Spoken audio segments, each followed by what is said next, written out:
Assalamualaikum warahmatullahi wabarakatuh. Waalaikumsalam warahmatullahi wabarakatuh. Teman-teman yang saya cintai, Ya, makasih.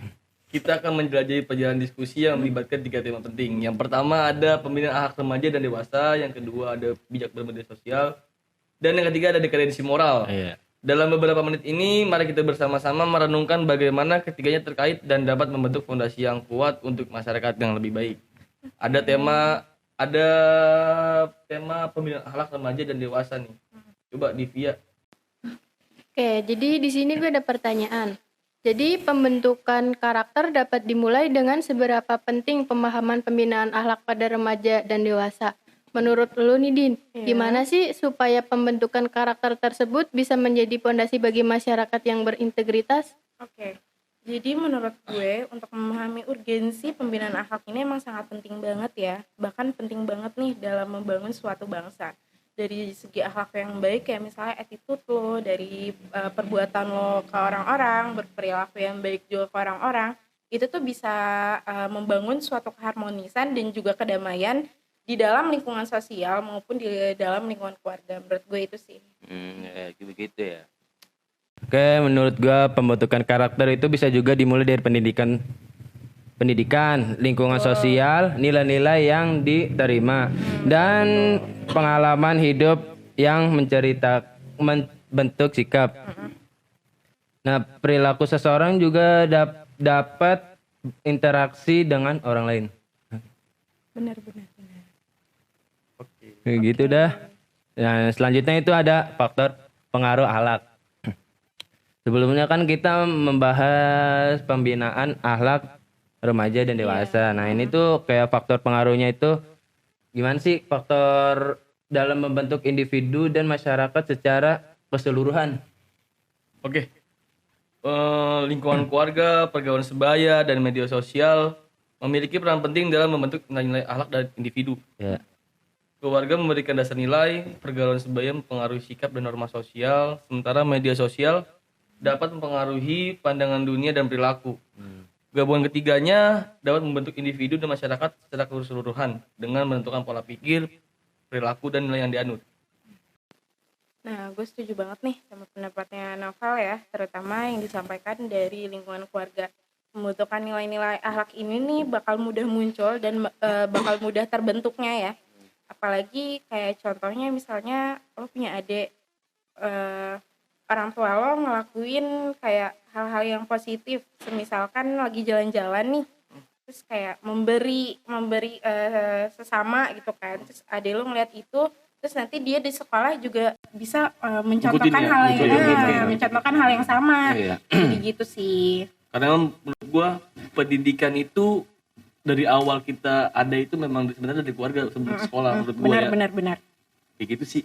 Oke, nah sekarang kita masuk ke pembahasan strategi pembinaan akhlak. Jadi mari kita fokus pada strategi konkret pembinaan akhlak yang melibatkan peran orang tua, sekolah, dan nilai-nilai agama. Bagaimana sih Div kita dapat menerapkan hal-hal ini dalam kehidupan sehari-hari? Oke, kita bisa menerapkan hal-hal tersebut tuh dengan cara menjaga lingkungan keluarga, pergaulan sebaya, dan sosial media itu berperan sangat penting untuk membentuk nilai-nilai akhlak individu dan masyarakat Indonesia.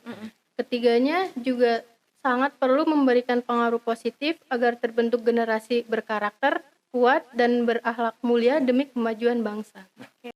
Gue setuju sih sama jawaban Divi, cuma gue mau nambahin dikit aja sih. Silakan. Orang tua dapat memberikan keteladanan yang baik, melibatkan anak dalam diskusi nilai, dan memberikan arahan moral. Sekolah bisa mengintegrasikan pendidikan karakter dalam kurikulum serta memberikan contoh positif. Nilai agama dapat ditanamkan melalui ibadah, pembelajaran agama, dan aplikasi nilai-nilai tersebut dalam aktivitas sehari-hari. Oke, kita masuk ke sesi kedua nih, bijak bermedia sosial. Temanya penting bijak bermedia sosial. Ada pertanyaan nih buat tema ini. Setelah merenungkan pembinaan akhlak, mari kita pindah ke dunia digital. Mengapa bijak bermedia sosial begitu penting? Bagaimana ini berkaitan dengan karakter dan moral? Oke, di zaman sekarang ini kan penting banget ya untuk bijak dalam bermedia sosial. Karena apa? Kita contohnya ngambil kasus dari 2 tahun kebelakangan ini, lagi gempar-gemparnya COVID-19 nih.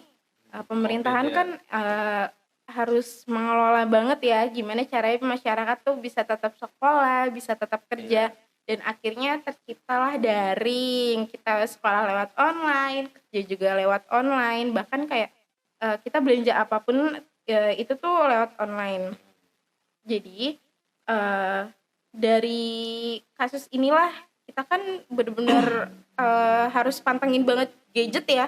Nah, dari sini juga banyaknya timbul kasus bullying yang bahkan tuh kayak korbannya tuh sampai merenggut nyawa gitu, yang entah betul, yang entah dari Meninggal, korbannya dibully sampai meninggal, ataupun korbannya yang sampai mental health-nya keganggu dan akhirnya nggak kuat, akhirnya bunuh diri. Benar, benar banget. Aduh, jangan sampai dah tuh. Makanya kita harus banget nih bijak dalam bermedia sosial, dari mulai kita bijak dalam berkomentar, bijak dalam berpendapat, mau dari media sosial apapun yang kayak Instagram, TikTok, Facebook, ataupun yang lainnya gitu sih. Ada yang mau nambahin nggak kita nih? Oke. Udah coba ini. Selanjutnya ada etika dan norma bermedia sosial. Mari kita bahas etika dan norma-norma yang harus diperhatikan saat bermedia sosial. Bagaimana nih Pal, kita dapat menjaga interaksi online agar mencerminkan nilai-nilai yang positif. Oke, thank you pertanyaannya. Nih gue mau jawab nih. Untuk menjaga interaksi online yang mencerminkan nilai-nilai positif, penting untuk memperhatikan etika dalam berkomunikasi, menghormati pendapat orang lain, menghindari penyebaran informasi palsu atau merugikan, menghindari cyberbullying, serta menggunakan platform media sosial untuk hal-hal yang membangun dan mendukung. Lalu ada sesi tema kesehatan mental dalam dunia digital. Nah, selanjutnya itu ada kesehatan mental dalam dunia digital. Selanjutnya, mari kita refleksikan dampak kesehatan mental dari exposure terus-menerus terhadap media sosial. Nah, bagaimana sih kita ini menjaga keseimbangan di tengah gempuran arus informasi digital ini? Nah, kalau kita ngomongin mental, kita coba ngebahas di generasi kita sendiri ya, generasi terakhir nih. Kita ngebahas aja sedikit. Gue pernah dengar dari dokter psikolog, kalau misalkan dia emang menyatakan bahwa 100% pasiennya itu 90% generasi kita sendiri nih, generasi akhir gitu kan. Z ya. Kenapa generasi Z? Karena Gen Z ini adalah generasi yang sudah memasuki dunia teknologi yang canggih nih. Karena dari itu mental mereka tuh cenderung lebih lemah. Karena apa? Karena kan generasi Z sekarang bahkan dari anak bayi aja udah terus-terusan dikasih orang tuanya handphone biar diem gitu kan, mantengin gadget terus. Nonton YouTube gitu udah cerita. Bener banget. Nah, karena banyaknya kasus bullying juga yang udah gue sampaikan sebelumnya, atau saling menjatuhkan satu sama lain. Dan menurut gue ini cara untuk menjaga keseimbangannya itu balik lagi ke topik awal ya, bijak dalam bermedia sosial. Nah, dalam menggunakan, menyebar luaskan atau berkomentar. Nah, dari situ tuh kita bisa dapat merasakan kayak contohnya hal-hal yang kecil lah, hal dari segi positif, bisa merasakan kita kalau misalkan menghargai satu sama lain. Menurut gue itu sih. Oke, masuk ke tema strategi bijak bermedia sosial. Ini ada pertanyaan nih. Oke, sekarang kita akan mengeksplorasi beberapa strategi praktis untuk bermedia sosial dengan bijak. Gimana sih caranya kita bisa menyaring konten, mengelola waktu online, dan membangun hubungan positif di dunia maya? Kalau menurut gua, untuk menjaga keseimbangan dalam exposure media sosial, penting untuk menetapkan batas waktu penggunaan. Itu yang pertama. Yang kedua, mengikuti konten yang bermanfaat dan positif. Yang ketiga, menyadari dampaknya terhadap emosi dan mengambil waktu untuk istirahat dari layar secara teratur. Nah, ya kita masuk ke sesi ketiga, dekadensi moral. Temanya definisi dan konteks modern. Nih, gue punya pertanyaan nih. Dalam konteks yang lebih luas, mari kita pahami dekadensi moral dan bagaimana hal ini mencerminkan perubahan nilai-nilai masyarakat modern. Gimana Gung, menurut Gung? Ya, menurut gue sih dekadensi moral ini bisa dilihat sebagai penurunan nilai-nilai moral dalam masyarakat yang mencakup perilaku, norma, dan etika. Nah, dampak dekadensi moral ini itu dari krisis kepercayaan, perubahan pola pikir kolektif dan munculnya ketidakpastian moral. Nah, selanjutnya itu ada faktor-faktor penyebab dekadensi moral. Tentunya dekadensi moral itu kan nggak muncul begitu aja ya. Faktor apa saja yang menyebabkan perubahan budaya dan peran media? Menurut gua perubahan budaya seperti individualisme yang meningkat, perubahan nilai-nilai keluarga, serta exposure yang berlebihan terhadap konten negatif dan tidak etis di media sosial. Semuanya menjadi faktor penyebab dekadensi moral. Menurut gue sih itu aja sih. Ini kita masuk ke tema dampak pada masyarakat. Lu punya pertanyaan gak, Gung? Nah, gue tuh ada pertanyaan. Mari kita explore dulu nih dampak dekadensi moral ini pada tingkat sosial, ekonomi, dan politik suatu komunitas. Nah, bagaimana sih perubahan moral mempengaruhi kehidupan bersama ini? Oke. Dekadensi moral ini berdampak negatif secara sosial dan dampak menimbulkan ketidakharmonisan dan konflik antara individu. Di bidang ekonomi, kepercayaan dan integritas bisnis dapat terkikis. Sementara kalau misalnya dalam politik, dekadensi moral ini dapat merusak kepercayaan masyarakat kepada institusi dan pemimpin. Nah, jadi perubahan moral yang positif sebaliknya dapat meningkatkan kualitas hidup bersama dengan membangun kepercayaan, integritas, dan stabilitas dalam berbagai aspek kehidupan. Nah, selanjutnya itu ada strategi perbaikan moral. Oke, dari strategi perbaikan moral ini pertanyaan terakhir ya. Mari kita fokus pada solusi. Bagaimana kita dapat memperbaiki dekadensi moral dalam masyarakat, apa peran pendidikan, keluarga, dan langkah-langkah praktis yang dapat diambil bersama.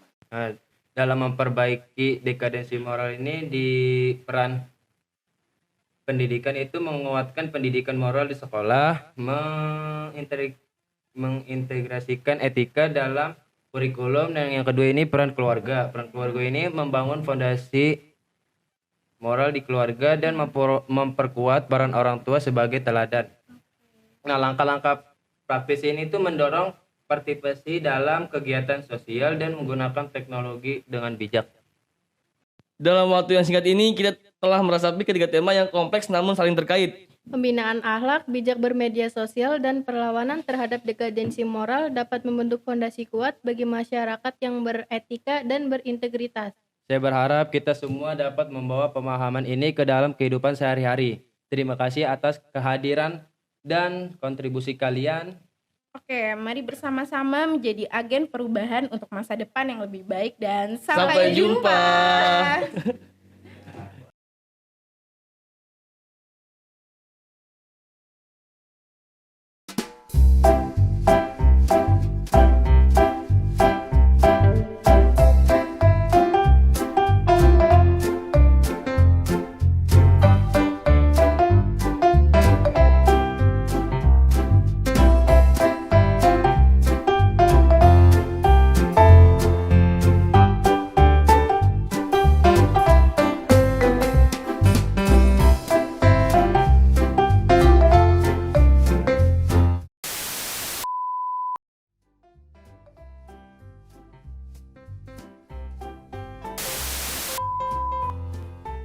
Bisa membentuk karakter ini apa lagi?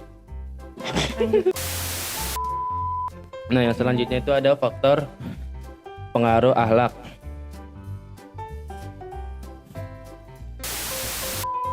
Ya, nilai-nilai yang diterima. Cut. Sosial untuk hal-hal yang membangun dan mendukung. Itu aja sih. Nah, selanjutnya itu ada kesehatan mental dalam dunia maya. Cut dulu udah bentar. Salah ya. Oke, kita masuk ke sesi kedua, bijak bermedia sosial. Iya. Temanya itu pentingnya bijak bermedia sosial. Ada pertanyaan nih. Setelah merenungkan pembinaan akhlak, mari kita pindah ke dunia digital. Boleh cut nggak? Cut ya. Ini tisu nggak? Cara menyimbang itu gimana sih? Nah, kalau kita ngomongin Iya, Siapa sih? Anda. Iya, tapi manggilnya kok ini. Anda. Oh iya. Salah gue ya. Astagfirullahaladzim, ya Allah Gusti. Tapi di sininya gue lu. Iya, tapi nggak diganti udah. Oh, udah diganti nih. Udah warna merah. diganti. Gua nggak tahu biru ya? Enggak, apa namanya, yang makanya baca grup dong. Tahu dia Skripnya mau udah gua mikirnya makan kasih. mulu. Degradasi moral bisa dilihat sebagai penurunan nilai-nilai moral dalam masyarakat yang mencakup nilai, perilaku, norma dan etis. Etika dah. Estis. Masyarakat yang beretika dan berintegritas. Saya berharap kita semua dapat membantu pemahaman ini ke dalam kehidupan sehari-hari. Terima kasih atas kehadiran dan kontribusi kalian. Cut. Tolong cut dulu dong. Yang terakhir dong nih. Ini video nih,